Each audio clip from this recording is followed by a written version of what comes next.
কারো জীবনে দুঃখ দিলে তাকে দুঃখ পেতে হয়, কাউকে কষ্ট দিলে তাকে কষ্ট পেতে হয়। পরের ছেলেকে মারতে গেলে নিজের ছেলে মরে যায়, পরের ঘরে আগুন দিতে গেলে নিজের ঘরে আগুন ধরে যায়। আমরা এসেছিলাম 100টা ভাই বাবা মিলে আমাদের গান্ধারীকে দেখার জন্য, তোমার বাবাকে দেখার জন্য, কিন্তু আমাদের দেখতে দিলে না। আমাদের কারাগারে বন্দি করলে কিসের জন্য? হরিনাম করেছিলাম বললে। বন্দি করেও দিলে, খেতে পর্যন্ত দিলে না। না খেতে পেয়ে আমার ভাইগুলো সব মরল। তাহলে আমি কি তোমার বাড়িতে এসেছি তোমাকে ভালো রাখার জন্যে? তুমি যেমন আমার বংশকে ধ্বংস করেছো, তেমন নিয়তিকে না বাধ্যতে তোমার বংশ তো ধ্বংস হবেই হবে। তুমি আমাকে দুঃখ দিয়েছো, আজকে তোমাকে দুঃখ পেতে হচ্ছে। তুমি আমাকে কষ্ট দিয়েছো, আজকে তোমাকে কষ্ট পেতে হবে। তুমি পরের ছেলেকে মারতে গেছো, তাই আজকে তোমার ভাইগুলো মরেছে। তোমার মৃত্যু দেখেছো? জীবনে তুমিও কিছু পেলে না, আমিও কিছু পেলাম।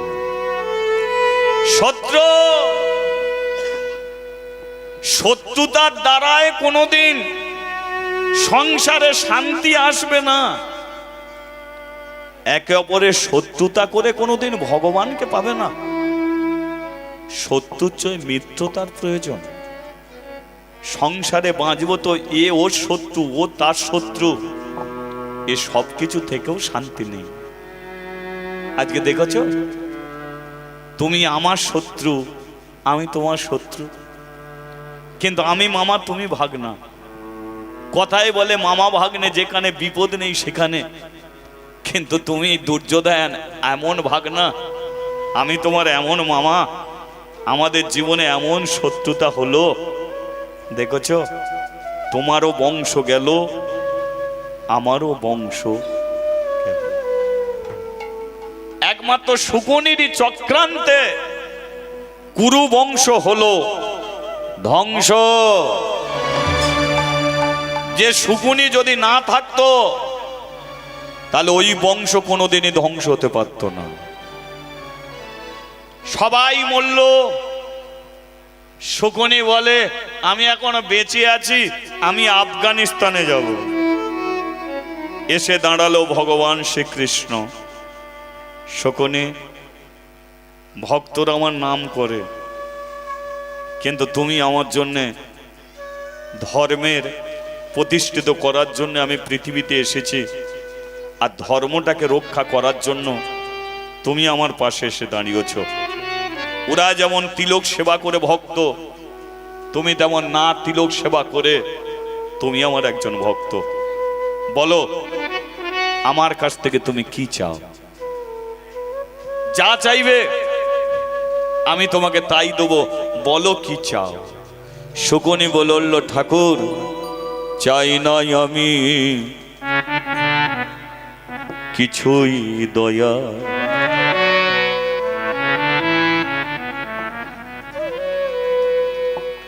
শুধু তোমায় চাই, শুধু তোমায় চাই, শুধু তোমায় চাই। আর চাই না জানি কিছু দয়া, শুধু তোমায় চাই, শুধু তোমায় চাই, শুধু তোমায় চাই। চাই নাই আমি কিছুই দয়া, শুধু তোমায় চাই, শুধু তোমায় চাই, শুধু তোমায় চাই। আর চাই না জানি কিছুই দয়া, শুধু তোমায় চাই, শুধু তোমায় চাই, শুধু তোমায় চাই। বলুন, আপনারা কি চান? টাকা, বাড়ি, গাড়ি,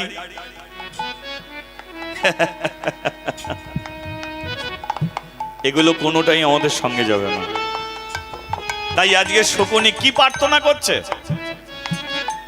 যে আমি রাজ্য চাই না, রাজত্ব চাই না, সম্পত্তি চাই না, স্ত্রী চাই না, ছেলে মেয়ে কিছু চাই না। আজকে শেষের দিনকে দাঁড়িয়ে আমি শুধু তোমাকে চাই। আমার সকলে কাজে ফাঁকে যেন, আমার সকলে কাজে ফাঁকে যেন তোমায় আমি পাই,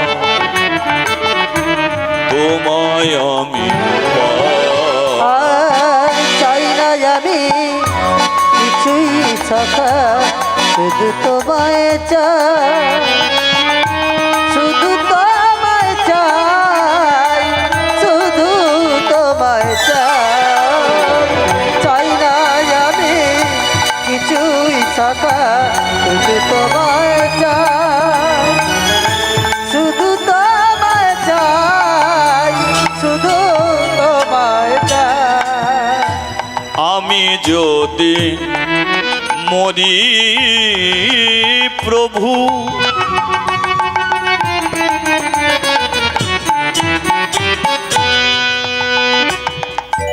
কোনো ক্ষতি না, তোমাকে হারালে আমি সবই যে হারাই। আমি যদি মরি প্রভু, কোনো ক্ষতি না,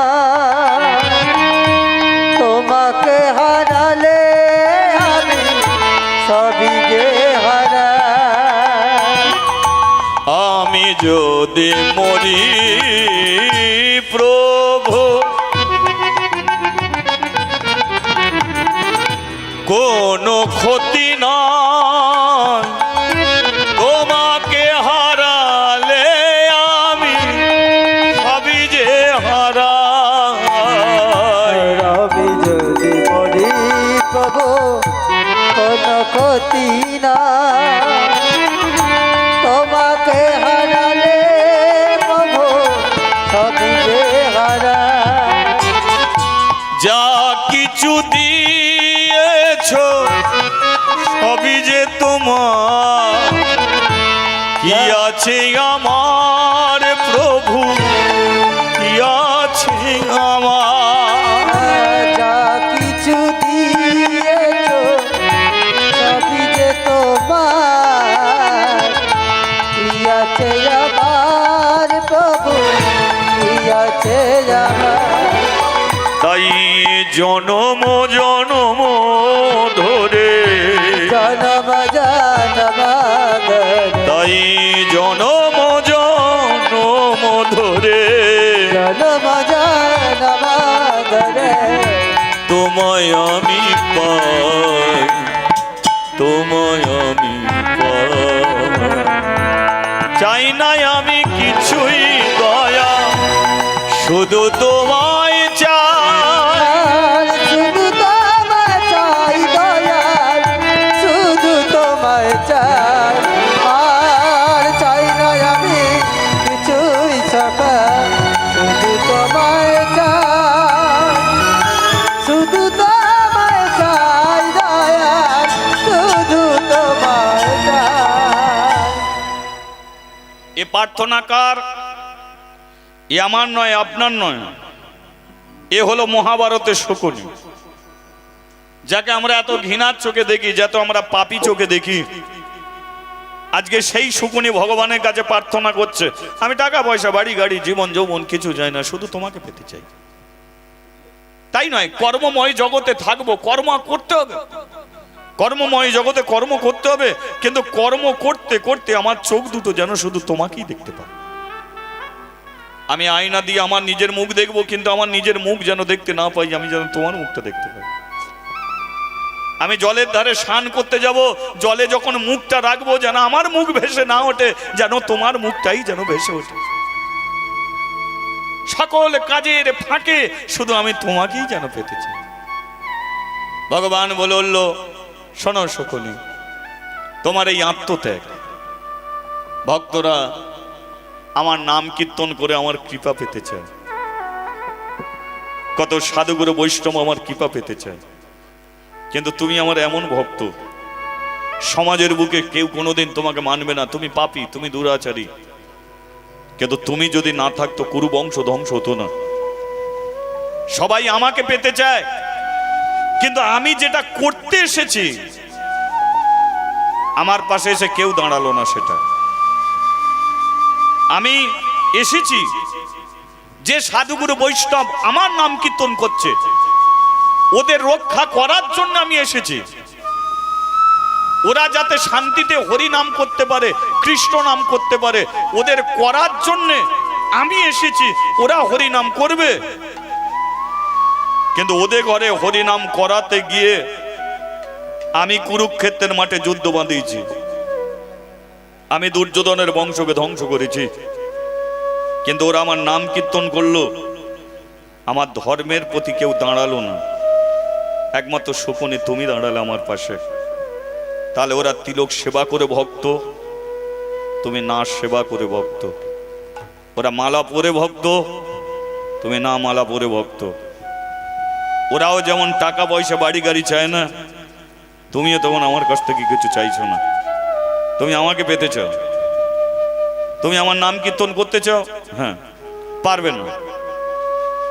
তুমি আমার নাম কীর্তন করতে পারবে না। ওদের মতো আমি মালা পরতে পারবো না, ওদের মতো আমি তিলক জপ করতে পারবো না, ওদের মতো আমি হরি নাম করতে পারবো না। পারবে, তবে দাপর যুগে নয়।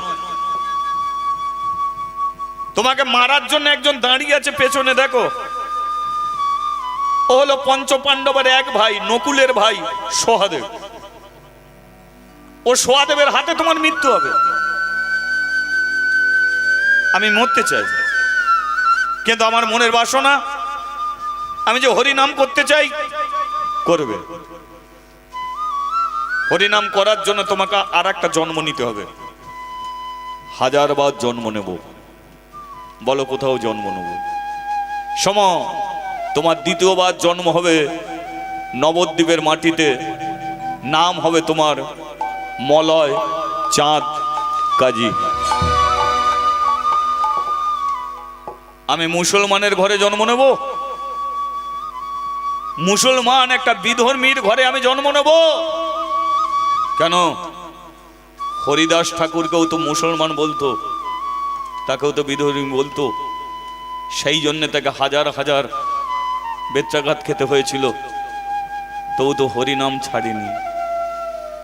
কত বিধর্মী মুসলমান তারাও তো হরিনাম করছে, তারাও তো কৃষ্ণ নাম করে। কাজী নজরুল ইসলাম সেও তো মুসলমান হয়েও কত গান বেঁধে দিয়েছে মানুষের জন্যে। তা তুমি যাবে হরিনাম করবে, কিন্তু যেখানে বিধর্মী মুসলমান সেখানে আমি নেমাজ না পড়ে আমি যদি হরিনাম করি তাহলে কেউ তো মানবে না। আমাকে হরিনাম করতে বলছো, কিন্তু করাবে কে? করাবে কে? কৃষ্ণ বলল তোমাকে আমি হরিনাম করাবো। শকুনি বলল তাহলে আমাকে হরিনাম করাবার জন্য তোমাকেও আসতে হবে। কৃষ্ণ বলল শোনো শকুনি, তোমাকে হরিনাম করাবার জন্যে আমি আমেরিকায় যাব না, জাপানে যাব না, জার্মানে যাব না, ফ্রান্সে যাব না, ইটালি যাব না, সমগ্র পৃথিবীর সুন্দর সুন্দর দেশ থাকবে, আমি কোথাও যাব না, আমি যাব বাংলার মাটিতে। শকুনি, তোমাকে হরিনাম করাবার জন্যে আমিও যাব নবদ্বীপের মাটিতে, হব শচীনন্দন শ্রী গৌরাঙ্গ মহাপ্রভু। আমি কথা দিচ্ছি শকুনি, নবদ্বীপের মাটি দিকে আমি একটা দল বাঁধব। সে দলটার নাম হবে পঞ্চতত্ত্ব। পঞ্চতত্ত্বের ছবি আমাদের ঘরে আছে। আমার দল হবে পঞ্চতত্ত্ব। 5 জন মিলে আমরা হরি নামের সংগ্রাম শুরু করব। কত অন্যায় হবে, অত্যাচার হবে, কিন্তু কথা দিলাম শকুনি থামবো না সেদিন। কত খোল করো তালে ভেঙে দিলেও থামবো না সেদিন। সারা বিশ্বে শান্তি ফিরিয়ে আনার জন্যে হরিনাম নিয়ে যাব সঙ্গে। শুধু হরিনামটা বাংলার মাটিতে হবে না, সমগ্র পৃথিবীর মানুষ একদিন হরিনামের প্রেম বন্যাতে ভাসবে। যাও শকুনি, তুমি আগে যাও, আমি পরে যাব। আমার তো সহাদেবের হাতে মৃত্যু হবে, তোমার ফিরবো আমি দ্বারকায়।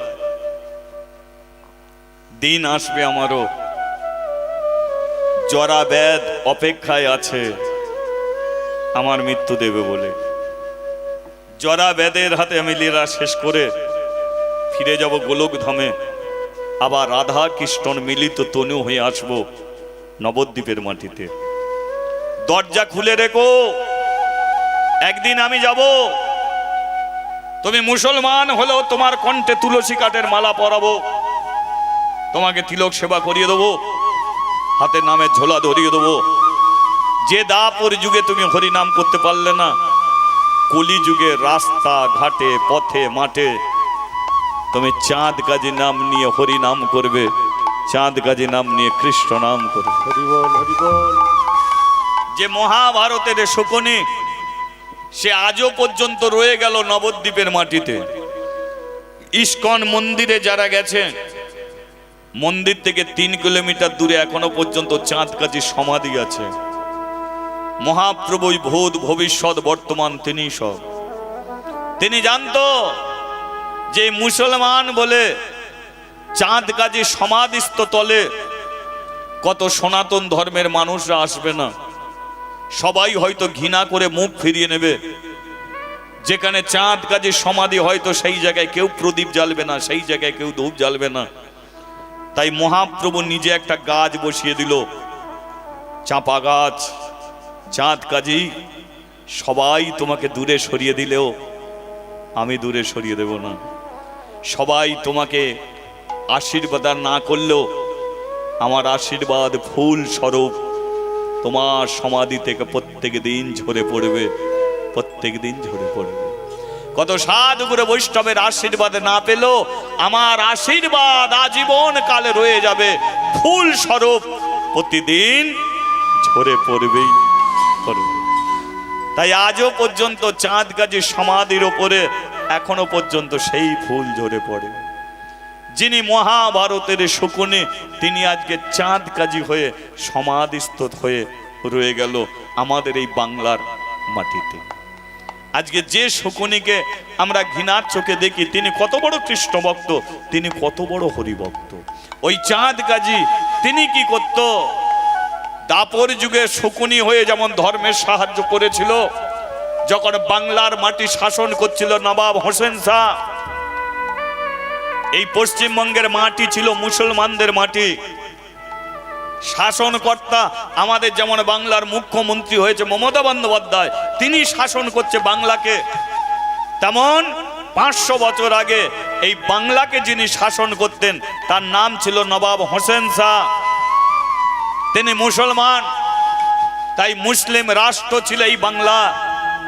এই বাংলার বুকে নেমে এসেছিলেন মহাপ্রভু, যেখানে দিকে দিকে মুসলমান, সেই মুসলমানদের অতিক্রান্ত করে তিনি এই সনাতন ধর্মটাকে প্রচার করে গিয়েছিলেন। তাই মহাপ্রভুর শুধু হরিনাম নয়, জীবনের সংগ্রাম। যে হরিনামটা আমরা পেয়েছি সংগ্রামের দ্বারাতেই আমরা পেয়েছি। আর সেই ধর্মের সাহায্য করতে আবার চাঁদ কাজী এগিয়ে এসেছিল। চাঁদ কাজীর ওপরে অনেক আদেশ পড়েছিল, কিন্তু চাঁদ কাজী বলেছিল না, আমি হরি নামে মেতে থাকবো, কৃষ্ণ নামে মেতে থাকবো। তাই আজও পর্যন্ত এই সমাধি আমরা দেখতে পাই। তাহলে এতক্ষণ আপনারা গান্ধারীর চরিত্র শুনছিলেন, শকুনির চরিত্র শুনছিলেন, দুর্যোধন কত বড় পাপী ছিল এটাকে আমরা জানতে পারলেন। কিন্তু মানুষের মৃত্যুর পরে মানুষ কোথায় যায়? মারা গেল কে? শকুনি। গেল কোথায়? মানুষের মৃত্যুর পরে অনেকে বলে শ্মশানে নিয়ে যাওয়া হয়, তাই তো? কিন্তু শ্মশানে নিয়ে গিয়ে বলুন তো, তার সম্পূর্ণ শরীরটা পড়ে কি না কিছু একটা জিনিস রয়ে যায়? নাভিটা রয়ে যায়। তো নাভিটাকে কি করা হয়? অনেক রকম নিয়ম আছে, তাই না? নাভিটাকে দেখবে কেউ গঙ্গার মাটিতে গিয়ে পুঁতে দিয়ে আসে, কেউ আবার ঘটি দিয়ে মুখ বন্ধ করে গঙ্গায় ভাসিয়ে দিয়ে আসে, কেউ আবার পুকুরের মাটিতে পুঁতে দিয়ে আসে, তাই তো? তারপরে কারো সেই দিন কি বেনা গাছ পুঁতে দেয়, কারো 3 দিন পরে একটা বেনা গাছ পোতে, তারপরে কারো 12 দিন, কারো 15 দিনে শ্রাদ্ধ শান্তি হয়। কিন্তু অবাক লাগে কোন জায়গায় জানেন? অবাক লাগে এই জায়গায়, বেনা গাছ পুঁতে দিল,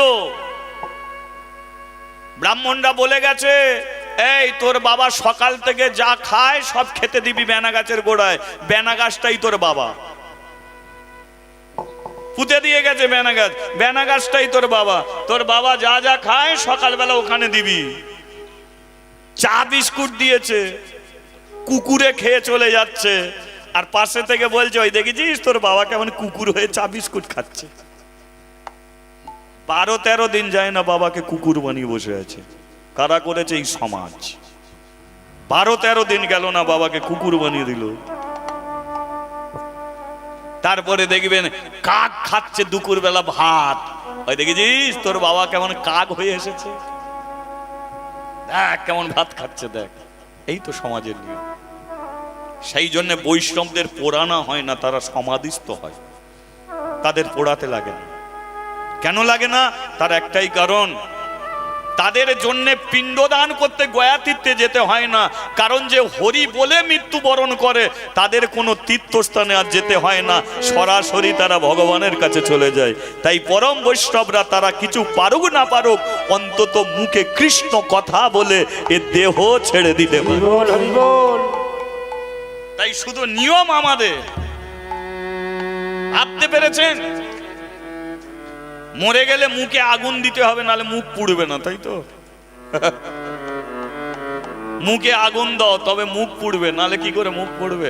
আমি একবার শ্মশানে গিয়ে আমার বাবার মৃত্যুর সময় আমি জিজ্ঞাসা করেছিলাম, আমার বড় দাদা যখন মুখে আগুন দিতে যাচ্ছে, আমার দাদাকে বলেছিলাম দাদা দাঁড়িয়ে যা, বাবার মুখে আগুন দিবি না। বলে এরা তো বলছে মুখে আগুন দিতে, আমি বলি দিবি না মুখে আগুন। আজকে তো সবে তো 2 দিন হচ্ছে, গতকাল পর্যন্ত বাবা আমাদের 3টে ভাইকে ডেকে নিয়ে আমাদের সঙ্গে কথা বলছিল। আমরা তো মাথার কাছে বসে পায়ের কাছে বসে বাবার সঙ্গে কথা বলছিলাম। মনে করতো যে বাবা মরার আগে পর্যন্ত আমাদের খোকা খোকা বলে ডেকে গেল, ওই মুখে, সেই মুখটাকে তুই আগুন দিয়ে দিবি প্রথমে। কষ্ট হয় না? দাদা বলে বললো এটা সমাজের নিয়ম। আমি বলি কিসের নিয়ম? জিজ্ঞাসা কর কেন মুখে আগুন দিতে হয়? এরা বলে বললো তুমি হরিনাম করো বলে, এইটুকু জানো না? আরে তোমার বাবা তো হরিনাম করবে বলে এসেছিল, কিন্তু ওই মুখে তো হরিনাম করেনি। আমি বলেছিলাম বাবা হরিনাম করেনি, তোমরা ভাই কি করে জানলে? আমার বাবাই আমাকে হরিনামের পথে নিয়ে এসেছে। বাবা হরিনাম করতো বলেই তাই আমি করছি। তাহলে বাবা যে মুখে হরিনাম করতো আমি করছি, তাহলে তোমরা কি করে বলছো বাবার মুখ পুড়বে না? বলে নিয়ম আছে মুখে আগুন দেওয়ার। আজও পর্যন্ত জানো না নিয়ম কেন আছে? মুখাগ্নি, মুখাগ্নি মানে মুখে আগুন দেয়া নয়, ওই মুখে আগুনকে দান করতে হয়। আগুন দান, তা বলে মুখে আগুন দিয়ে পুড়িয়ে দেয়া নয়। কেন 10 মনের জায়গায় 15 মন কাঠ দাও, 20 মন কাঠ দাও, কাঠে আগুন দিলে কি মানুষ পুড়বে না? কাঠে আগুন দিলেও মানুষ পুড়বে। তবু সমাজের নিয়ম মুখে আগুন দিতে হবে, নইলে পুড়বে না। কোনোদিন মানুষ ভেবে দেখে না যে আগুনটা মুখে না দিয়ে দেখি কাঠে দিই, দেখি পড়ে কিনা। আগুন যদি সব পুড়িয়ে ফেলতে পারে তাহলে কেন কাঠের দ্বারাতে মানুষের চামড়া পুড়বে না? কাঠে আগুন দিলেও পুড়বে, কিন্তু আজও পর্যন্ত মানুষ সেই জায়গাতেই বসে আছে, মুখে আগুন দাও তবেই পুড়বে। এই সমাজের বুকে আজও পর্যন্ত বসে আছে। তাই সেই জন্যই বলি সাধু হও, বৈষ্ণব হও, এগুলোর কোনো প্রয়োজন পড়বে না। হয়ে যাও ভগবানের নাম করতে করতে সমাধিস্থ হয়ে যাও, তোমার শরীরটাকে সমাধি হয়ে যাবে, না হবে সাধ্য, না হবে শান্তি, হরি নাম হবে, আর হরি নামের দ্বারাতেই তুমি অপরাধ খণ্ডন হয়ে গিয়ে গোলক প্রাপ্তি হবে, ভগবানের চরণ তুমি লাভ করবে। হরি বল। সেই নাভি জলে ভাসিয়ে দেয়, সাধ্য শান্তি হয়ে গেল। এরা কি বলে দিল, তোর বাবা উদ্ধার হয়ে গেছে। হলো কি করে উদ্ধার? আস্তে, বাবা উদ্ধার হলো কি করে? বাবার তো নাভি এখনো পোতা আছে পুকুরের মাটিতে, বাবা তো এখনো গঙ্গায় ভাসছে। বাবা শরীরেরই জিনিস, তো গঙ্গায় ফেলে দিয়েছিল, তাহলে বাবা তো ভাসছে, বাবা তো পুকুরে মাটিতে পোতা আছে, বাবা তো গঙ্গার মাটিতে পোতা আছে, তাহলে বাবা উদ্ধার হয়ে ভগবানকে যাচ্ছে কি করে? এ নিয়ম নয়, এ নিয়ম নয়। দেখুন কি করে উদ্ধার হয়। উদ্ধার হতে গেলে কি লাগে? যেটাকে তুমি পুকুরের মাটিতে ভাসিয়ে দিও, পুঁতে দিয়েছ, জমালয় বলে একটা জায়গা আছে, স্বর্গ মর্ত্য পাতাল একটা লোক আছে, যমলোক, ওটাকে বলা হয় জমালয়। জমা কোনটে, লয় কোনটে? জমা মানে যেটা জমছে, লয় মানে যেটা খরচ হচ্ছে, তার হিসেব রাখার জন্য ওই জায়গাটা জমালয়। হরিনাম করে তুমি যেটা পুণ্য অর্জন করছো এটা জমছে, আর অকারেন্ট তুমি যে মিথ্যে কথা বলছো ওটা তোমার খরচ হচ্ছে। এর হিসেব তোমার কাছে নেই, এর হিসেব আমার কাছে নেই। এই হিসেব রেখেছে কে? স্বয়ং যমের দূত যমরাজ, পাশে বসে আছে চিত্রগুপ্ত, প্রত্যেক জনের খাতা তার কাছে আছে, সেই হিসেব রেখেছে। তাহলে তোমার নাভি রয়ে গেল, যমের দূত এসে নাভিটাকে নিয়ে যাবে, জমালয়ে নিয়ে যাবে, বাতাসের দ্বারায় তোমাকে আবার মানুষ করবে, তুমি মানুষ হবে, আবার চোখের সামনে তুমি পরিবারকে দেখতে পাবে, ওই দেখো ওই তোমার সব পরিবার। কিন্তু তোমার হিসেব এবার হবে, তোমাকে কাঠগোড়ায় উঠতে হবে, তুমি কি করেছো কি না করেছো। তোমাকে কাঠগোড়ায় তুলবে, তোমার খাতা তোমাকে দিয়ে দেবে, দেখো তুমি কি করেছো কি না করেছো। তুমি খাতা দেখছো, চোখের জলে কাঁদছো, তখন তুমি মনে মনে ভাবছো, ভগবান আমি এত পাপ করেছি আমি তো জানিনি, এত অন্যায় করেছি আমি তো জানিনি, কিন্তু করে তো ফেলেছি, এখন আমার কি হবে। ভাবিয়া করো কাজ, করিয়া ভাবিও না। কিছু করার আগে হাজারবার ভাবো, হাজারবার ভাবো। লুকিয়ে লুকিয়ে কত পাপ করেছো, কত অন্যায় করেছো ভেবেছো কেউ তোমাকে দেখেনি, কিন্তু দেখার জন্য একজন ছিল, সে তোমাকে দেখে খাতায় লিখে রেখেছে। আজকে তুমি হরিনাম শুনছো, এটাও তোমার লেখা আছে। আবার কোন দিন অন্যায় করেছো, অপরাধ করেছো, সেটাও তোমার জীবনে লেখা আছে। তোমার বিচার হলো, বিচারের কাঠগড়ায় দাঁড়িয়ে তুমি পাপও করেছো পুণ্য করেছো, পুণ্যের জন্য তোমাকে ছেড়ে দেবে স্বর্গে, পাপের জন্য পাঠিয়ে দেবে নরক। নরক কথাটার অর্থ কি? নরক, নর মানে মানুষ, নর মানে মানুষ। এই যে সেবাটা হচ্ছে কিসের সেবা? নর নারায়ণ সেবা। এটাকে বলা হয় নর নারায়ণ সেবা। তাহলে নর মানে কে? মানুষ, নারায়ণ মানে কে? ভগবান। মানুষের মধ্যে শ্রেষ্ঠ মানুষকে? অর্জুন। শ্রেষ্ঠ মানুষ হলো অর্জুন। নরনারায়ণ কাকে বলা হয়? অর্জুন কৃষ্ণকে বলা হয় নরনারায়ণ। অর্জুন আর কৃষ্ণ যখন একই রথে সারথি ছিল, এটাকে বলা হয় নরনারায়ণ, এটাকে বলা হয় নরনারায়ণ। এই নর রূপে মানুষ, নারায়ণের রূপে ভগবান। যেখানে ভক্ত ভগবানের একত্রিত যে জায়গায় সেবা হয়, সেটাকে বলা হয় নরনারায়ণের সেবা, অর্থাৎ ভক্ত ভগবানের সেবা। হরি বল, হরি বল। তাহলে নর মানে মানুষ, তাহলে নরক।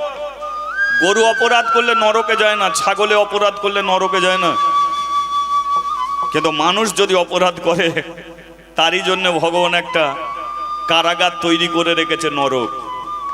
শোন, গরু অপরাধ করলে নরকে যাবে না, কারণ ওরা অবলা। ছাগল নয়, কুকুর নয়, ওরা সবাই অবলা। কিন্তু তোরা মানুষ, তোরা একে অপরকে বলে বোঝাতে পারবি তোদের ঘরে সব দিয়েছি, সব কিছু পেয়েও যদি তোরা বেহুশ হয়ে থাকিস, তোদের কাঠ গড়ে একদিন দাঁড়াতেই হবে। তাই আমাদেরই জন্য নরক সৃষ্টি হয়ে আছে। ভারতবর্ষের মাটিতে হাজার হাজার জেলখানা পাপীদের শাস্তি দেওয়ার জন্য, আর ভগবান একটাই জেলখানা করে রেখেছে মানুষের জন্য, সেটা হচ্ছে নরক।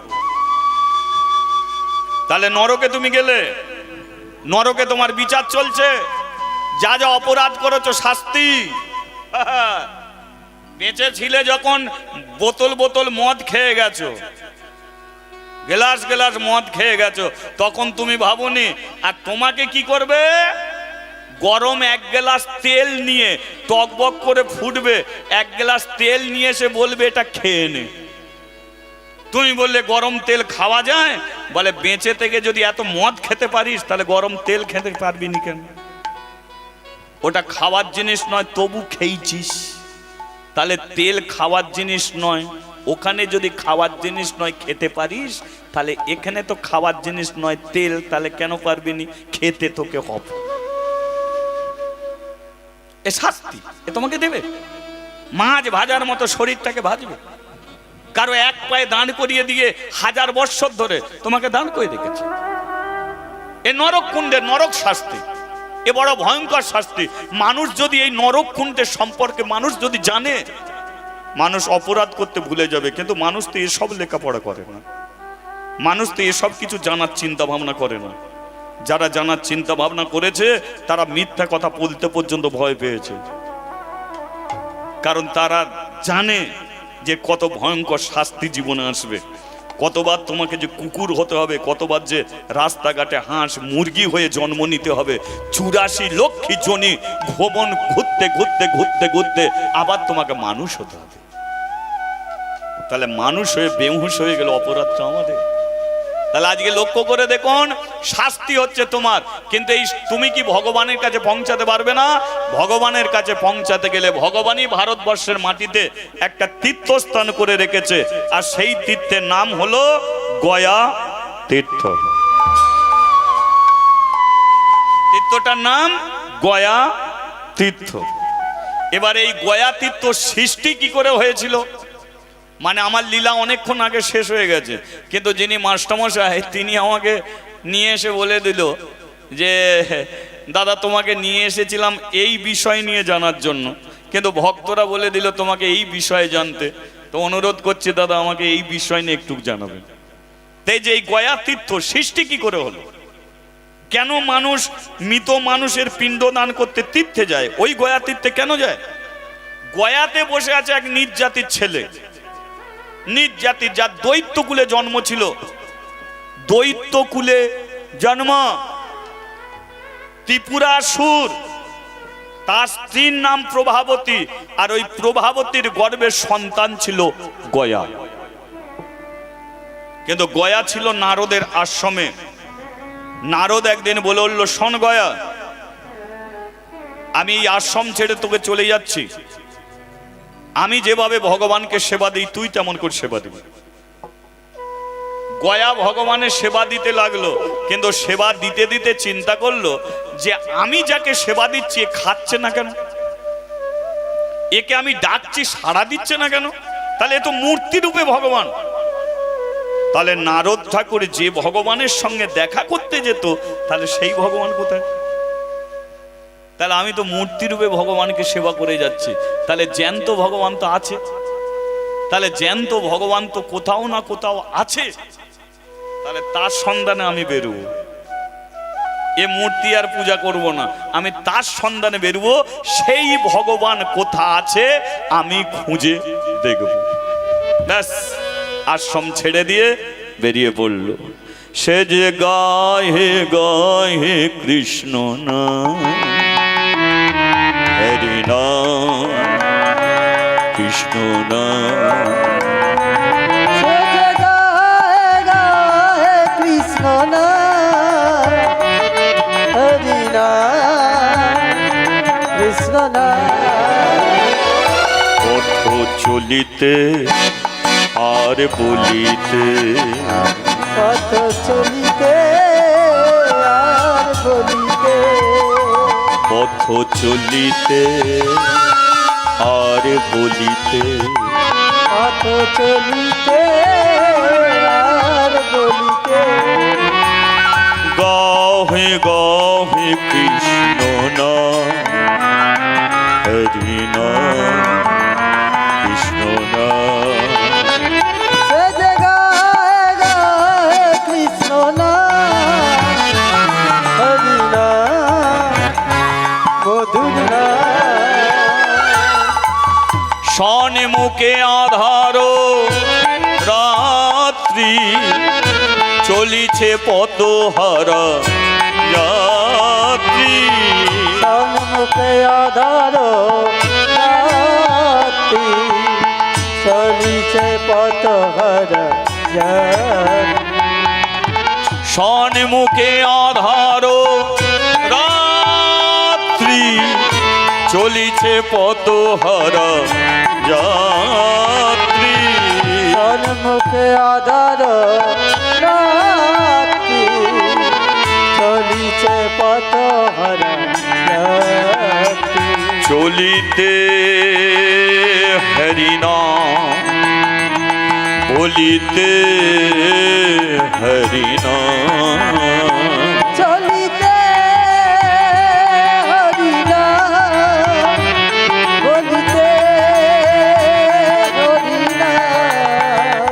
সে যে গায়ে গায়ে হরি নাম, গায়ে গায়ে কৃষ্ণ নাম। গায়ে গায়ে কৃষ্ণ নাম, সে যে গায়ে গায়ে হরি নাম। হরি নাম, কৃষ্ণ নাম, হরি হরি হরি হরি বল।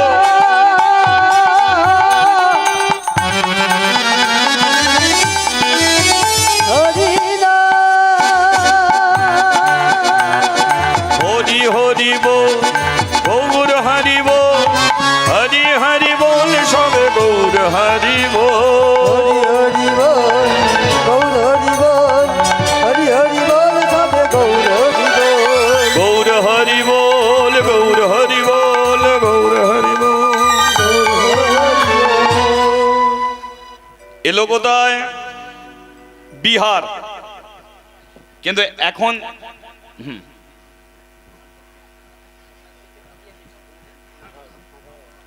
হরে কৃষ্ণ। যারা প্রসাদ পেতে বাকি আছেন অবশ্যই আপনারা প্রসাদ সেবা করে আসবেন।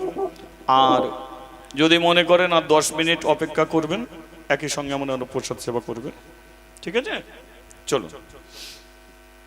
তাহলে জায়গাটার নাম এখন বিহার, কিন্তু গয়া তীর্থ সৃষ্টি হয়েছে কিন্তু কলিযুগে নয়। এই গয়া তীর্থ সৃষ্টি হলো সত্য যুগে। সত্য তেতা দাপর কলি, সত্য যুগে গয়া তীর্থ। তার মানে সত্য যুগে তখন বিহার বলে কোনো জায়গার নাম ছিল না। এখন জায়গাটার নাম বিহার হয়েছে। সত্য যুগে একটা নদী ছিল, এখন যেটা তীর্থ হয়ে আছে, ওই তীর্থর পাশে এখনো সেই নদীটা আছে। কিন্তু নদীটা কিন্তু কলিযুগের নয়, সত্য যুগ থেকে বইছে। আর নদীটার নাম হলো ফল্গু নদী। লক্ষ্য করুন আস্তে, ফল্গু নদী। সত্য যুগে সত্য 1 লক্ষ বৎসর মানুষ বাঁচত। এটা সত্য কেন? কারণ মিথ্যা বলে কি বস্তু সত্য যুগের মানুষ জানতো না। আর মানুষ মিথ্যাকে যত আশ্রয় করে, মানুষের আয়ু তত কমতে থাকে। কলিযুগের মানুষের 100 বছর আয়ু, কিন্তু 70-80 বছর, 50-60 বছরে বেশি টেকে না, গরমে স্ট্রোক হয়ে। কি কেন হচ্ছে? কারণ তো আছে। অকারণে ঝগড়া, তাকে ঝগড়া করতে বলেছে? তোমাকে কতগুলো নিঃশ্বাস তুমি নেবে, কতগুলো নিঃশ্বাস তুমি ছাড়বে, এ লিখে ভগবান পাঠিয়ে দিয়েছে। ভগবান লিখে পাঠিয়ে দিয়েছে তুমি কতগুলো নিঃশ্বাস নেবে, কতগুলো নিঃশ্বাস ছাড়বে। এর একটা বেশি নিঃশ্বাস নিতেও পারবে না, ছাড়তেও পারবে না। এবার তুমি অকারণে ঝগড়া করছো, এবার ঝগড়া করলে নিঃশ্বাসটা কিরম বেরোবে বলো তো? কত কমছে বুঝেছ? কমেই যাচ্ছে। তাই যখন যেমন তখন তেমন। সেই তারে বলছে মানুষের ধৈর্যই হলো সবচেয়ে বড় মস্ত গুণ। কেন বৈষ্ণবরা কেন এত সুন্দরভাবে জীবন যাপন করতে পারে? কারণ তাদের ঘরে গালাগালি দিলেও তারা হেসে ফেলে। আর আমাকে কেউ যদি এক ঘা মারে, আমি তার দু গালে না মেরে আমি জল পর্যন্ত খাবো না। শিবজি পরম বৈষ্ণব, লক্ষ্য করুন, শিব পরম বৈষ্ণব। ও শ্বশুরকে দক্ষ রাজা ছিল, শিবকে বাদ দিয়ে একটা যজ্ঞ করেছিল। শিব বলে শ্বশুর যজ্ঞ করবে আর আমি যাব না, গিয়ে ঢুকে পড়েছে। ঢুকে গিয়ে দক্ষ রাজ দেখছে, দেখে জামাই এসে বসে আছে। শিবকে বলে গাধাটাকে কে ঢুকিয়েছে, এ ছাগলটাকে এক্ষুনি বার করে দে। আচ্ছা বলো তো, জামাইকে যদি গাধা ছাগল বলে শ্বশুর গালাগালি দেয়, জামাই আর যাবে শ্বশুর বাড়িতে? ওরে টেপির মা, আমিও যাবনি, তুইও যাবিনি, পা বাড়াবি একবার বাপের বাড়ি, ঠ্যাং ভেঙে ফেলবে। তোর বাপের ক্ষমতা আমাকে গালাগালি দেবে? যাবে না। শিবকে গাধা ছাগল বলে গালাগালি দিচ্ছে, শিব হাসছে। কেন হাসছে? কারণ সে বৈষ্ণবের ধর্ম হলো ক্ষমা, কাউকে গালাগালি দেয়া না। বৈষ্ণবদের যেমন ক্রোধ আছে, তার চেয়ে বেশি ক্ষমা করতে হবে তাকে। তাদেরও লক্ষ্য করে দেখুন। তাহলে আমাদের কেন এই সত্য যুগে সত্য, তাই লক্ষ বছর মানুষ বাঁচত। তেতা যুগে চলে এলো পাপ, শূন্য একটা কমে গেল, 1 লক্ষ থেকে 10,000 বছর হয়ে গেল, পাপ এসে হাজির হয়ে গেল। কাদের? রাবণ ছিল পাপাচারী, দুরাচারী, পাপ এসে গেছে। দাপর যুগে আর একটু বেড়ে গেল, 1000 বছর হয়ে গেল। কলি যুগে আর একটু বেড়ে গেল, একটা শূন্য কমে গিয়ে 100 বছর এসে গেল। আর কলি যুগে 3 ভাগ পাপ হলো, 1 ভাগ পুণ্য হয়ে গেল। তাই কলির মানুষ সবচেয়ে পাপী, কলির মানুষ সবচেয়ে দুরাচারী। তাহলে সত্য যুগে সৃষ্টি। তাহলে ওই নদীটার নাম হলো ফল্গু নদী, কিন্তু ও তো জল ওপরে ছিল। কিন্তু এখন নদীটা কেমন? নিচয় জল, ওপরে বালি। কেন? ওপরে তো জল ছিল, তাহলে জল নিচয় গেল, বালি কেন ওপরে এলো? ঘটে গেল তেতা যুগে ঘটনা। সত্য যুগে জল আছে, ঘটনা ঘটলো তেতা যুগে। রাম 14 বছর বনবাসী হলো, দশরথের অকাল মৃত্যু হলো। মৃত্যুর পরে সীতা রামকে কিছু না জানিয়ে পিণ্ডদান করলো। লক্ষ্য করুন, তখন ওই জল আছে, তেতা যুগে জল আছে। ওই জল তুলে বটবৃক্ষের নিচে দশরথের নামে পিণ্ডদান করলো সীতা। কিন্তু রাম বলল বিশ্বাস করি না। সীতা ছুটে গেল, যে সাক্ষী আছে ফল্গু। সীতা গিয়ে বলল, বল ফল্গু সত্যি কথা। কিন্তু ফল্গু হাসি মুখে মিথ্যে কথা বলে দিল, হাসি মুখে মিথ্যে কথা বলে দিল। দেখবেন এক একটা ছেলে সাজিয়ে সাজিয়ে কি হেসে হাসে বলছে, আপনি ভাবছেন কি সত্যি বলছে, ফার্স্ট ক্লাস মিথ্যেবাদী। ওরা হেসে হেসে এমন মিথ্যে কথা বলে দেবে, আপনি ধরতেও পারবেন। হেসে হেসে আপনাকে এমন ঠকিয়ে দেবে, আপনি বুঝতে পারবেন। ঠকিয়ে এমন দেবে। আমি কলিকাতা থেকে কীর্তন করে ফিরছি, আমার গাড়ির সামনে একটা মেয়ে এসে দাঁড়িয়েছে, কাঁধে দেখি একটা তার মানুষ। আমি বলি, হ্যাঁ গো, কাঁধে নিয়েছো কেন? বলে, আমার স্বামী অ্যাক্সিডেন্টে পা কেটে গেছে, স্বামীকে ছেড়ে দেবো, তাই ভিক্ষে করে স্বামীকে বাঁচিয়ে রেখেছি। আমি বলি, একে 100 টাকা দিয়ে দে। এখনো পর্যন্ত এমন মেয়ে আছে, স্বামীর পা কেটে গেছে, কাঁধে করে নিয়ে ভিক্ষে করছে। 100 টাকা দিয়ে দিলাম, গাড়িটা ছেড়ে দিলাম। পেছনে গিয়ে দেখলাম যাকে কাঁধে নিয়েছিল সে হেঁটে হেঁটে যাচ্ছে, বিড়ি খেতে খেতে যাচ্ছে। আমি বলি, আমার মতো কীর্তনে কেউ হেসে হেসে ঠকিয়ে দিল। পা পেছনে ছিল, বুঝতে পারিনি কি কি ডিজাইন সব। তেমন আমি বুঝতেই পারবো না। এ ফল্গু হেসে হেসে মিথ্যে কথা বলে দিল। সীতা আসে নাই, পিণ্ডদানও করে নাই। কিন্তু একটা কথা জানবেন, স্বামী স্ত্রীর মাঝখানে যদি থার্ড পার্সন ব্যক্তি ঢুকে যায়, নয় আপনার সংসার টিকবে না। সেই জন্য স্বামী স্ত্রীর জীবনের কথা কোনোদিন পাড়া প্রতিবেশীকে বলতে যাবেন না, আপনার কষ্ট বাড়বে, দুঃখ বাড়বে, যন্ত্রণা বাড়বে। পাড়া প্রতিবেশীকে দুঃখের কথা বলবেন, আপনার কষ্ট বেড়ে যাবে, আপনার যন্ত্রণা বেড়ে যাবে। আপনি নিজেই বুঝছেন না যে আপনার কষ্ট কি করে আসছে, যন্ত্রণা কি করে আসছে। আপনার সংসারে অশান্তি হয়েছে, সংসারে অশান্তি হয়েছে, আপনি কলে জল নিতে গিয়ে কাঁদছেন, পাশে যে জল নিচ্ছে সে কিন্তু আপনার চোখে জল দেখি বলে দেবে, বল দিদি তোর কি হয়েছে বল। আপনি সংসারের কথা সব তাকে বললেন, 100% গ্যারান্টি সেই দিদি কিন্তু আপনার বাড়িতে যাবে না। সব কথা শুনে নিয়ে দেখবেন বড় করে একটা হাই তুলবে, হাই তোদের এই হচ্ছে, তোরা সব ঠিক করে নিতে পারিনিস, হ্যাঁ দেরি হয়ে যাচ্ছে আমি চলে যাচ্ছি।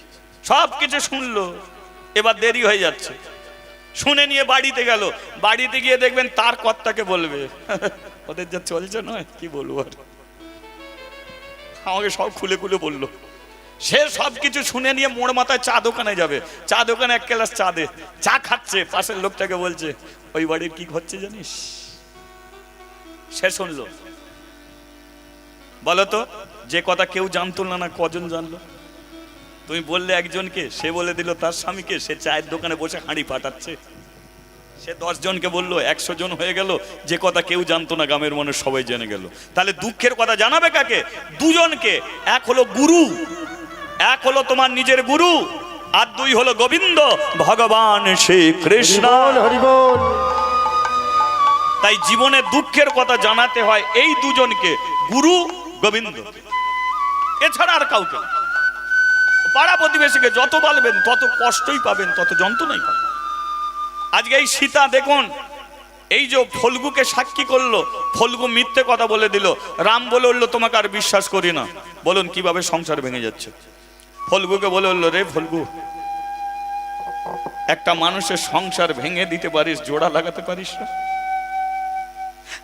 14 বছর বনবাসে বনে বনে ঘুরেছি, আজকে আমার স্বামী আমাকে বিশ্বাস করছে না। যে রাবণের কাছে আমি ছিলাম, আমি যদি একবার তার মুখের দিকে তাকাতাম না, ও রামের হাতে তোকে মরতে হতো না, পুড়ে ছাই হয়ে যেতে পারতো। জানিস না নারী শক্তি কত বড় শক্তি? নারী শক্তি কত বড় শক্তি?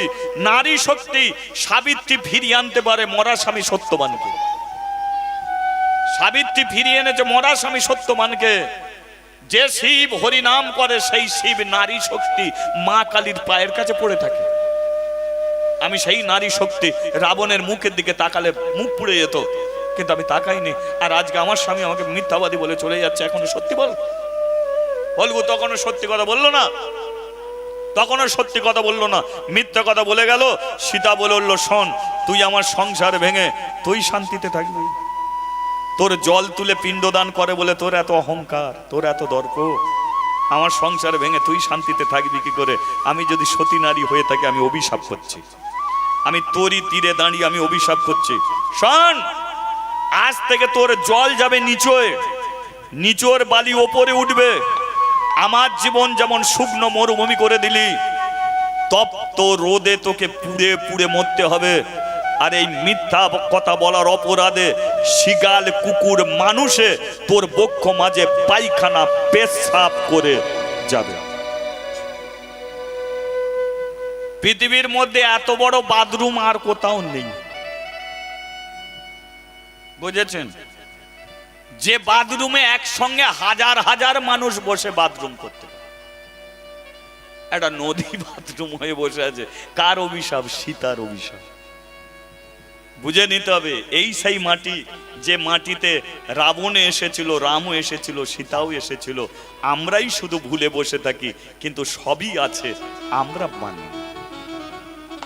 আজও সাধু আছে, আজও বৈষ্ণব আছে, আজও মূর্তিতে ভগবান আছে। আমরা শুধু দূরে সরিয়ে রেখেছি, তাকে কাছে টেনে নিতে পারি না। আজকে দেখো, বটবৃক্ষ আজও পর্যন্ত চির অমর। বটবৃক্ষের লক্ষ লক্ষ ফল হয়, কিন্তু বলতে পারবেন কোন ফল থেকে বট গাছের জন্ম হয়েছে? না, বট গাছের জন্ম হয় বৃক্ষ থেকে? বটবৃক্ষের ঝুরি নামে। কি চমৎকার জগৎ! ঝুরি নামে। আর ঝুরি নেমে নেমে নেমে নেমে 500 বছর, 1000 বছর একটা বটবৃক্ষ বেঁচে থাকে, তার মূল খুঁজে পাওয়া যায় না যে এর মূল কোথায়, তবু সে বেঁচে আছে। কার আশীর্বাদ? সীতার আশীর্বাদ। বটবৃক্ষ সত্য কথা বলেছিল, হে রামচন্দ্র, সীতা দেবী এসেছিল, জল তুলে পিণ্ড দান করেছিল, এটাই তার সাক্ষী আমি দিলাম। সীতার সঙ্গে সঙ্গে বৃক্ষকে জড়িয়ে ধরে বলল, রে বৃক্ষ, শান্তি পেলাম, আমার ভাঙা সংসার তুই জুড়ে দিলি, আমি তোকে আশীর্বাদ করছি। এই সত্য সাক্ষী দেওয়ার জন্যে পৃথিবীর বক্ষ মাঝে তুই অমর হয়ে থাকবি। সব গাছের মরণ হবে, তোর মরণ হবে না। আজকে সত্য সাক্ষী দিয়ে আমার দেহ যেমন শীতল করলি, তেমন ক্লান্ত মানুষ যখন তোর নিচে এসে বসবে, তুইও তাদের দেহেতে শীতল করবি। তাই আপনার প্রচন্ড গরম হচ্ছে, আপনি তেঁতুল গাছের নিচে বসলে দেহ ঠান্ডা হবে না। প্রমাণ নেবেন, আপনি কোনো বটবৃক্ষের নিচে গিয়ে বসবেন, আপনার দেহটা ঠান্ডা হয়ে যাবে, ঘাম শুকিয়ে যাবে, আপনি শীতল হয়ে যাবে। তাহলে কে বলেছে নেই? আমরাই নেই, সবই আছে। ওই নদীর তীরে গয়া গিয়ে বসলো। লক্ষ্য করুন, আমি যে ঘটনাটা বলছি ত্রেতা যুগের ঘটনাটা বলে ফেললাম, কিন্তু সত্য যুগে তখন জল আছে। ওই নদীর তীরে গিয়ে বসলো, চোখ দুটো বন্ধ করে প্রতিজ্ঞা করলো যে যতদিন না পর্যন্ত গোলক থেকে ভগবান নেমে এসে আমার নয়ন স্পর্শ না করবে, এ নয়ন আমি আর খুলব না। চোখ দুটো বন্ধ করে শুরু করলো হরিনাম, কৃষ্ণ কৃষ্ণ কৃষ্ণ কৃষ্ণ কৃষ্ণ কৃষ্ণ কৃষ্ণ হে কৃষ্ণ কৃষ্ণ কৃষ্ণ কৃষ্ণ কৃষ্ণ কৃষ্ণ কৃষ্ণ হে কৃষ্ণ কৃষ্ণ কৃষ্ণ কৃষ্ণ কৃষ্ণ কৃষ্ণ কৃষ্ণ হে কৃষ্ণ কৃষ্ণ কৃষ্ণ কৃষ্ণ কৃষ্ণ কৃষ্ণ হরি নাম কৃষ্ণ নাম গেয়ে যায় অবিরাম। হরি নাম কৃষ্ণ নাম গেয়ে যায় অবিরাম। নাম ভজ নাম জপ নামে করো সাম, হরি নামে ভাষাও তরি হয়ে যাবে পার। ভজ নাম জপ নাম কর চার, হরি নামে বাঁচাও তৈরি হয়ে যাবে পার। যেই নামে সেই কৃষ্ণ ভজ নিষ্ঠা করি, নামের সহিতে আপনি শ্রী হরি। আর যেই নাম সেই কৃষ্ণ ভজন নিষ্ঠা করি, নামের সহিতে আছে আপন শ্রী হরি। হরি নাম কৃষ্ণ নাম গেয়ে যায় অবিরাম। হরি নাম কৃষ্ণ নাম গেয়ে যায় অবিরাম। তাহলে চোখ দুটো বন্ধ করে হরিনাম করছে। এবার গয়ার হরিনাম স্বর্গে চলে গেল। সৃষ্টি হচ্ছে কিভাবে তীর্থ দেখুন। এক পাশে ফল্গু নদী, তার তীরে বসে আছে গয়া, করছে চোখ বন্ধ করে হরিনাম। দেবতার দল আসছে, একে একে স্বর্গ থেকে মর্তে আসছে। কেন আসছে? হরিনাম শোনার জন্য। কে? সচিরের সঙ্গে করি ইন্দ্র লোক ছাড়ি, সচিরের সঙ্গে করি ইন্দ্র লোক ছাড়ি, সচিরের সঙ্গে করি ইন্দ্র লোক ছাড়ি, যে সঙ্গে করি ইন্দ্র লোক ছাড়ি। উপনীত গয়া সুরের কাছে, তারাই উপনীত গয়া সুরের কাছে, তারাই উপনীত গয়া সুরের কাছে। তারাই উপনীত গয়া সুরের কাছে। ইন্দ্রলোকে যারা ছিল মর্তলোকে চলে এলো, হরি নামে গেল ব্রহ্মলোকে। সাবিত্রী সঙ্গে করি ব্রহ্মলোক ছাড়ি, সাবিত্রী সঙ্গে করি ব্রহ্ম লোক ছাড়ি, সাবিত্রী সঙ্গে করি ব্রহ্মলোক ছাড়ি, সাবিত্রী সঙ্গে করি ব্রহ্ম লোক ছাড়ি। উপনীত গয়া সুরের কাছে, তারাই উপনীত গয়া সুরের কাছে। হরি নামে গেল শিবলোকে। পার্বতী সঙ্গে করি কৈলাস ছাড়ি, পার্বতী সঙ্গে করি কৈলাস ছাড়ি, আরে পার্বতী সঙ্গে করি কৈলাস ছাড়ি, পার্বতী সঙ্গে করি কৈলাস ছাড়ি। উপনীত গয়া সুরের কাছে, তারাই উপনীত গয়া সুরের কাছে, তারাই উপনীত গয়া সুরের কাছে। তারাই উপনীত গয়া সুরের কাছে। সমস্ত দেবতারা মর্তের মাটিতে নেমে এলো, নদীর তীরে বসলো। আর নদীর তীরে বসে সদাই বলে হরি হরি, সদাই বলে হরি হরি, সদাই বলে হরি হরি, সদাই বলে হরি হরি, বরে করো তালি দিয়ে, সদাই বলে হরি হরি, বরে করো তালি দিয়ে, সদাই বলে হরি হরি, সদাই বলে হরি হরি। এই যে হয়ে বলে গেছে, হরি হরি। একটু পরে এই তো হয়ে গেছে। তাহলে আপনারা যেমন বসে আছেন গয়া চোখ বন্ধ করে হরিনাম করছে, দেবতার দল এসে আপনাদের মতো তালি দিয়ে হরিনাম করছে। বলুন তো কালীকে কত তেল খড় পোড়ালে তবে কালী আসবে? দুর্গার জন্য কত কাপড় দিলে তবে দুর্গা আসবে? কত কি দিতে হবে তবে দেবতারা আসবে, দেবীরা আসবে। আর গয়া কিচ্ছু দেয়নি, শুধু চোখ বন্ধ করে হরিনাম করছে, সমস্ত দেবতারা এসে হাজির হয়েছে। তাহলে গয়ার হরিনাম স্বর্গে থেকে এলো, কিন্তু গয়ার হরিনাম আরো এক জায়গায় গেল, সেই জায়গাটায় থেকে কেউ এলো না। সেটা কোন জায়গা বলুন তো? জমের দক্ষিণ দ্বার। বলো কেউ যেতে চায়? যেটাকে বলা হয় জমালয়, জমলোক। জমলোকে কারা থাকে? পাপীরা থাকে। পাপীরা কোনোদিন হরিনাম করে না, তাদের বিচার হচ্ছে। কিন্তু গয়ার হরিনাম বাঁধা মানে না, চলে গেছে জমালয়ে। জমালয়ে যারা পাপী ছিল তাদের কানে হরিনাম গেল, হরিনামে শুনে তারা উদ্ধার হলো রে, উদ্ধার হলো রে, উদ্ধার হলো রে, উদ্ধার হলো রে, ওরে হরি হরি হরি বলে, উদ্ধার হলো রে, ওরে হরি হরি হরি বলে, উদ্ধার হলো রে, ওরে উদ্ধার হলো রে। উদ্ধার হলো রে। হে ভক্তমণ্ডলী, এ হরিনাম সেই হরিনাম হোক যে হরিনামটা আমার মুখ থেকে উচ্চারিত হচ্ছে বটে। মনে করুন গয়া এই জায়গায় বসে হরিনাম করলো, তাহলে গয়ার হরিনামে যেমন জমলোকে যারা ছিল উদ্ধার হয়ে গেল, তদ্রুপ মাগো আমাদেরও পূর্বপুরুষ যারা এখনো জমালয়ে চলে গেল, হরিনামে যেন তারা উদ্ধার হয়ে যায়, তারাও যেন ভগবানের চরণ প্রাপ্তি হয়ে যায়, তারা উদ্ধার হয়ে যাক, সব পূর্বপুরুষ নরক যন্ত্রণা ভোগ থেকে উদ্ধার হবে। ভগবান চলে এলো ফল্গু নদীর তীরে, যে জায়গায় বসে আছে। যেই নয়ন স্পর্শ করলো, বলল গয়া আমি সেই জ্যান্ত ভগবান। গয়া বলল তোমাকে দেখেছি আর আমি কিছু চাই না। বলে তুমি না চাইতে, তুমি চাইতে পারো না, কিন্তু তবু আমি দেব, তবু আমি দেব। গয়া বলল তুমি কি দিতে চাও? ভগবান বলল তোমার নামে একটা তীর্থস্থান করে যেতে চাই, সমস্ত তুমি পাপীদের উদ্ধার করার জন্যই তোমাকে আমি রেখে যাব। কলির মানুষ হবে মহাপাপী, মহা দুরাচারী, সেই পাপ থেকে তুমি উদ্ধার করে পৌঁছে দেবে আমার কাছে। তাই তোমার শরীরটাকে আমি শিলায় পরিণত করলাম, তুমি শিলারূপে তীর্থস্থান হয়ে থাকবে।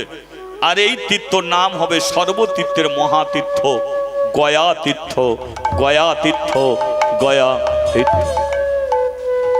তীর্থের এরিয়া কত দূর হবে? ঘোড়া ছুটিয়ে দিল ভগবান, লক্ষ্য করুন, ঘোড়া ছুটিয়ে দিল সকালবেলা।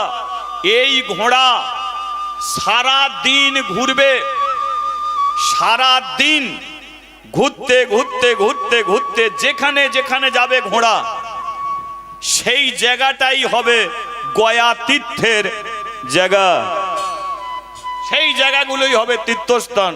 ঘোড়া ছুটিয়ে দিল, ঘোড়া যতদিন পর্যন্ত ছুটে এসেছিল ততদিন পর্যন্ত ওই তীর্থ গয়া তীর্থ। তাই গয়া তীর্থটা ছোট নয়, অনেক বিশাল জায়গা। গয়া বলল আমি যখন তীর্থরূপে থাকবো তোমাকেও থাকতে হবে। বলো আমি কি করে থাকবো?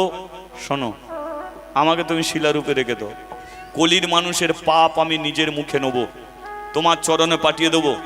কিন্তু এত যে আমি পাপ নেব, আমি উদ্ধার হব কি করে? আমারও তো উদ্ধার প্রয়োজন, আমি কি করে উদ্ধার হব? তাই তুমি তোমার চরণ আমার মস্তকে রাখো। হরি নামে যদি সর্ব পাপ চলে যায়, তাহলে কলির মানুষের আমি পাপ নেব, আর তোমার চরণ আমার মস্তকে থাকবে। আর ওই চরণ তলে বসে আমি বসে বসে তোমার নাম করিব, বসে তোমার নাম করিব, আমি বসে বসে তোমার নাম করিব। বসে তোমার নাম করিব, আমি সর্ব পাপ হতে মুক্তি পাবো, বসে তোমার নাম করিব, সর্ব পাপ হতে মুক্তি পাবো। বসে বসে তোমার নাম করিব। তাহলে গঙ্গায় স্নান করলে পাপ থেকে মুক্তি পাওয়া যায়, কিন্তু গয়া বলে উঠলো তুমি আমাকে শিলারূপে বসিয়ে দিয়ে যাচ্ছ, হাঁটতেও পারবো না, চলতেও পারবো না, আর কলির মানুষ তাদের পাপ আমাকে দিয়ে যাবে, আর আমি তার পাপ নিয়ে নরক থেকে উদ্ধার করে তোমার কাছে পাঠাবো। তাহলে আমার যে পাপ আসবে, আমি পাপ থেকে মুক্তি পাওয়ার জন্যে তোমার চরণ আমার মস্তকে থাকবে, আর তোমার চরণ তলে বসে আমি হরিনাম করব, আমি সর্ব পাপ থেকে মুক্তি পাবো। এই গয়া তীর্থের ইতিহাস। নারদ বলে উঠলো তাহলে কলির মানুষ তীর্থে কেন আসবে? বলে উঠলো মৃত মানুষের পিণ্ডদান করার জন্য আসবে। যারা নরকগামী হবে তাদের পাপ থেকে উদ্ধার পাওয়ার জন্য গয়া তীর্থে আসতে হবে। তাদের যত পাপ গয়া গ্রহণ করবে, গ্রহণ করার পরে তারা পবিত্র হবে, তবেই তারা আমার কাছে আসতে পারবে, নইলে পারবে না। গয়া তীর্থ হচ্ছে ভায়া। নারদ বলে উঠলো তাহলে যারা তীর্থে আসতে পারবে না তাদের কি হবে? ভগবান বলে উঠলো শোনো, এই গয়া তীর্থের মাহাত্ম্য কোনো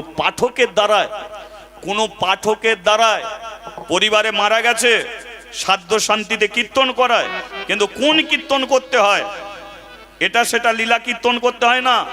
ভগবান নিজে বলে গেছে যে কোনো পাঠকের দ্বারায় যদি ওই সাধ্য শান্তি যে মারা গেছে পূর্বপুরুষ, কোনো পাঠকের দ্বারাই যদি তার বাড়িতে বা হরিবাসর করে যদি গয়া তীর্থর মাহাত্ম্য শ্রবণ করায়, তাহলে তাদের আর পিণ্ডদান করতে গয়া তীর্থে আসতে হবে না। শ্রবণের দ্বারাতে তাদের পরিবারের পূর্বপুরুষ নরক থেকে উদ্ধার হয়ে যায়, নরক থেকে উদ্ধার হয়ে যায়। তাই এ তীর্থের মাহাত্ম্য এত বড় মাহাত্ম্য। তাই অনেক চিন্তা ভাবনা করে, অনেক বইপত্র শাস্ত্র গ্রন্থ খুঁজে খুঁজে খুঁজে খুঁজে এই গয়া তীর্থের মাহাত্ম্য আমি কালেকশন করে ভক্তদের কাছে আমি শ্রবণ করাই। যারা তীর্থে যেতে পারবে না তারা যদি ভক্তি করে শোনে, তাদের পূর্বপুরুষ যেন নরক থেকে উদ্ধার হয়, নরক থেকে উদ্ধার হয়ে যায়। জয় নিতাই। অনেকক্ষণ ধরে আপনাদের কীর্তন গান শ্রবণ করালাম, অনেকক্ষণ শ্রবণ হয়ে গেল। আবার যদি কোনোদিন কৃপা হয় আপনাদের কাছে আসবো। আপনারা কেউ অভুক্ত অবস্থায় যাবেন না, আপনারা সেবা করি তারপরে বাড়ি ফিরবেন। ভক্ত আরে ভগবানের মিলন হইল, ভক্তয়ারে ভগবানের মিলন হইল, দয়ারে ভগবানের মিলন হইল, সাত বদনে সবাই একবার হরি হরি বলো, চাঁদ বদলে সবাই একবার হরি হরি বলো। নিতাই গৌর হরি বল, হরি বল, হরি বল, হরি বল, হরি বল, হরি বল, হরি বল। পরম ভক্ত মণ্ডলী, আজ আমার